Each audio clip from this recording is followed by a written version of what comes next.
यदुनाम के पुत्र से यदुकुल चला। यदुकुल में देवमीढ़ नाम के राजा हुए। उनके दो रानियां थी, एक से अर्जन्य परजन्य पुत्र हुए, एक से 9 पुत्र हुए। वो 9 नंद कहलाते थे, गोकुल में रहते थे। एक से सुरसंजी हुए, सुरसंजी के वसुदेव जी हुए। वसुदेव जी के 7 पत्नियां पूर्वी, रोहिणी, भद्रा, मदिरा, रोचना, इला और देवकी। रोहिणी के बेटे बलराम जी, देवकी के 8वें बेटे श्री कृष्ण भगवान। अब आ रही है कृष्ण जी की कथा। 9वें स्कंद को विराम, 10वें स्कंद का आरंभ। आदरणीय सुखदेव जी कहते हैं, परीक्षित द्वापरांत में मथुरा में एक राजा हुए जिनका नाम था उग्रसेन जी। उनकी रानी गर्भवती हुई तो द्रुमल नाम के राक्षस की छाया उनके गर्भ से शिशु पर पड़ी। उनसे जो बालक जन्मा उसे हम लोग कंस कहते हैं। कंस के बारे में जन्म लेते उग्रसेन जी ने पंडितों से सुना कि ये बालक आपके कुल का विनाश करेगा। तो बोले ऐसा बालक क्या काम का, उसको जमुना जी में फेंकवा दिया। शूरसेन राजा नहा रहे थे, जमुना जी में उस बालक को बहता देखा तो उठाकर अपने घर ले आए और अपनी पत्नी से बोले, अपना बेटा वसुदेव तो पल ही रहा है, हम इसको भी पाल पोष के बड़ा करेंगे। तो वसुदेव और कंस दोनों एक साथ पले, एक साथ बड़े हुए। परंतु कंस जब बड़ा हुआ, नारद जी ने आकर के उसको बताया कि तो शूरसेन जी का बेटा नहीं, तो उग्रसेन जी का बेटा है। जन्म उन्होंने दिया, पालन इन्होंने किया। कंस को लगा मैं कहाँ जाऊँ, वहाँ मैं जाऊँगा नहीं क्योंकि उन्होंने मेरे को रखा नहीं, यहाँ मैं रहूँगा नहीं क्योंकि इनका मैं हूँ नहीं। तो घर छोड़ दिया, शंकर जी की आराधना करने वन में चला गया। शंकर जी प्रसन्न हो गए, प्रकट हो गए, भाई वरदान मांगो, क्या चाहिए। बोले बाबा एडो वरदान दे दो कि मैं कभी मरूं नहीं। शंकर जी को नहीं भाई, ओ वरदान में धक्के कई लोगों ने दियो, मारे गड़बड़ हो जावे। अमर तो कोई है नहीं, लेकिन मैं इतना कह सकता हूं कि तू किसी सामान्य मनुष्य के हाथ से नहीं मरेगा, तू भगवान के हाथ से मरेगा। इसका पता लगाने के लिए तो मेरा धनुष ले, जैसा धनुष को जो तोड़ेगा वो तुम्हें नहीं छोड़ेगा। कंस को धनुष दे दिया। कंस ने पूतना, शक्टासुर, तृणाव्रत, अगासुर, बकासुर, व्योमासुर, अरिष्टासुर, केशीदैत्य अनेक राक्षसों को इकट्ठा किया, सेना बनाई, मथुरा पे आक्रमण कर दिया, अपने ही पिताजी को जेल में डाल दिया, काका देवक महाराज को भी जेल में डाल दिया जबरदस्ती। प्रजा दुखी, कंस जबरदस्ती राजा बन गया, उसके राज में प्रजा तो हो गई दुखी। कंस ने देखा मेरे काका की बेटी बहन है देवकी, और देवकी को बड़ी तकलीफ है कि मेरे पिता को कंस भाई ने जेल में डाल दिया, लेकिन मैं देवकी का विवाह वसुदेव जी के साथ इतनी धूमधाम से करूंगा कि इसे अपने पिता की कमी महसूस नहीं होने दूंगा।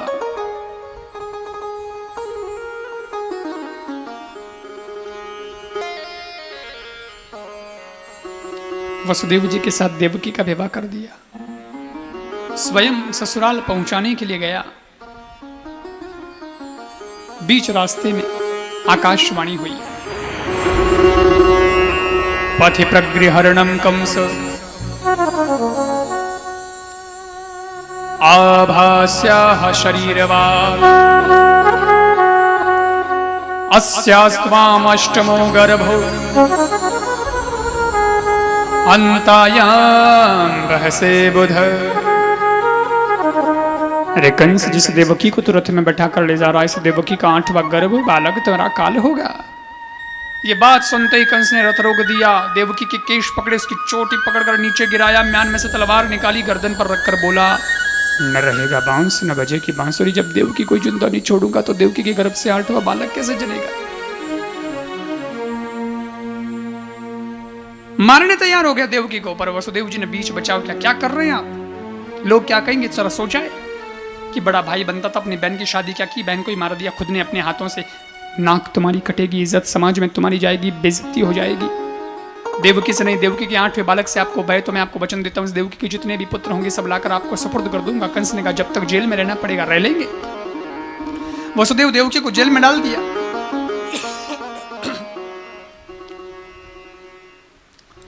देवकी के पहला पुत्र हुआ, कंस को ले जाकर के दे दिया वसुदेव जी ने।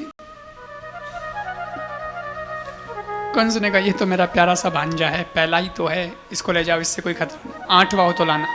वापस भेज दिया। तभी नारद जी आए। नारद जी आकर के बोले, महाराज कैसे हो मथुरा नरेश, ठीक नहीं हो, देवकी का 8वां पुत्र मेरा काल होने वाला है। नारद जी ने 8 लाइनें खींच के कहा, 1 2 3 4 5 6 7 8, यहाँ से गिनता तो ये 8 भी होती है, यहाँ से गिनता तो ये 8 भी होती है। 8 वो क्यों, पहलो कि छेलो, बोलो गणो, वो तो कहीं आ सके, और वे बतावे कई नंबर माते ना आवे कई नंबर माते, दो को भी तो हो सके। आंख बंद करके भरोसा कर लिया तूने, मैं तो तेरा हितेच्छु हूं, शुभेच्छु हूं, इसलिए मेरे को तेरी चिंता रहती है। भूल नहीं करना, छोड़ना नहीं अपने काल को, बड़ा होके मार देगा। नारद जी कह के चले गए, उल्टो चश्मो पहना है। अब कंस को लगा देवकी का पहला ही बेटा मेरा कालो उल्टा आंटवा तो यही होता है, इसलिए छोड़ना क्यों। वापस मंगाया, दीवार पे फेंक दिया, सर फट गया, बच्चे के सर से खून के फव्वारे निकल पड़े, बच्चा मर गया। पहला, दूसरा, तीसरा, चौथा, पांचवा और छठवां देवकी के पुत्र मार दिए कंस ने। सातवें बालक के रूप में बलराम जी आ रहे हैं। भगवान को चिंता हुई बच्चे को कैसे बचाया जाए, तो भगवान ने माया से कहा तुम जाओ देवकी के सातवें गर्भ को संकर्षण करके रोहिणी के गर्भ में स्थापित कर दो। तुम कुछ छोटी सी बालिका बनकर गोकुल में यशोदा जी के पास पलंग पर जाकर के सो जाओ, इतना तुम करो, आगे मैं संभालता हूं। माया ने यही किया, देवकी के सातवें गर्भ को संकर्षण करके रोहिणी के गर्भ में स्थापित कर दिया। खुद छोटी सी बालिका बनकर गोकुल में यशोदा जी के पास पलंग पर जाकर के सो गई। कंस ने पहरेदारों से पूछा कि सातवां बालक, बोले मैं सूचना मिली है सातवां बालक गर्भ में नष्ट हो गया। बोले अच्छा हुआ, मेरे को मारना पड़ता, अपने आप ही मर गया। लेकिन अब आठवां आ रहा है मेरा काल, तो खूब जेल के अंदर बाहर लगा दिए पहरेदार। और जो जो समय बीत रहा है, देवता भगवान से प्रार्थना कर रहे हैं। भादव का महीना आ गया, अष्टमी तिथि आई और सज्जनों दिन पूरा बीता, शाम हो गई। कंस ने राज कार्य देखा, फिर चला गया, भोजन किया, शयन कक्ष में चला गया, शैया का आश्रय लिया, सो गया। रात गहराती जा रही है, इधर पहरेदारों को नींद आना शुरू हो गई। 8, 9, 10, 11, 11:30 बजी। देवकी वसुदेव के मन में भगवान है, वो जाग रहे हैं, बाकी पहरेदार तो सो गए। ऐसी लीला हुई कि सब खर्राटे भरने लग गए, जिनको सुरक्षा दी थी वही सो गए। और प्रकृति बहुत आह्लादित है, भगवान के स्वागत की तैयारी कर रही है। और वसुदेव देवकी के हृदय में भगवान आए हैं। और जैसे ही याद किया तो सज्जनों, भादव के महीने की अष्टमी तिथि की रात की 12 बजी और ठीक 12 बजते भगवान मथुरा की जेल में प्रकट हो गए, 4 भुजा धारण करके। सुदर्शन चक्र भगवान के हाथ में देखकर वसुदेव देवकी बोले, ओ कई करियो, और चक्र क्यों लाया। भगवान कहो, मैं सुनियो कि बच्चों जन्म होते ही मामा जी उन्हें मारने वास्ते आ जावे। मैं सोचो मारे जन्म माते मामा जी मारने वास्ते आवे ला, तो जो काम 11 वर्ष बाद में करूँ ला, वो काम आज ही कर दूंला। मामा जी ने सुलटा दूंला। देखिए, अभी अगर कंस आ गया तो मैं आप सबकी सुरक्षा कर सकता हूँ कंस से, क्योंकि मैं शस्त्रों से लेस हूँ। लेकिन आप चाहते हैं कि मैं छोटा बच्चा बन जाऊँ, तो मैं आपकी सुरक्षा नहीं कर सकता, आपको मेरी सुरक्षा करनी पड़ेगी। हम कैसे करें, हम जेल में हैं, बंद हैं। भगवान बोले मैं छोटा सा बच्चा बनता हूँ, मुझे छबड़ी में बैठाओ, यहाँ से गोकुल ले जाओ, यशोदा जी के पलंग पर छोटी सी माया रूपी बालिका अभी सो रही है, उसको तो हटा देना और मेरे को वहाँ सुला देना, और उस माया रूपी बालिका को छबड़ी में बैठा के तुम जेल में ले आना, ये अदला बदली कर दो।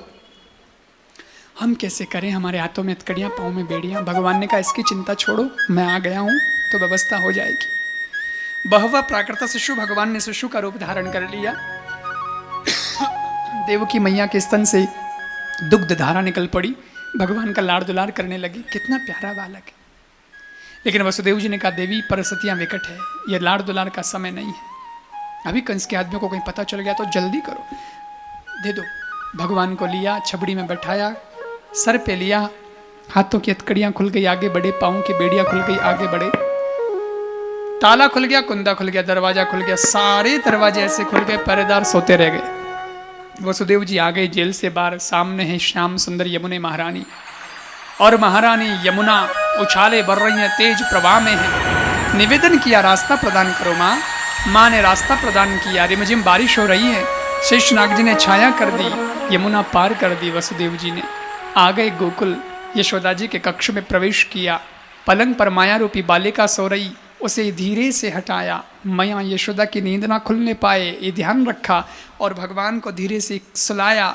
फिर उस माया रूपी बालिका को छबड़ी में बैठाया और वसुदेव जी चले आए वापस, यमुना पार करके मथुरा जेल में प्रवेश किया तो दरवाजे, कुंदे, ताले लग गए, हाथों में हथकड़ियाँ, पाँव में बेड़ियाँ भी लग गई, और माया रूपी बालिका जाकर जोर से रोई।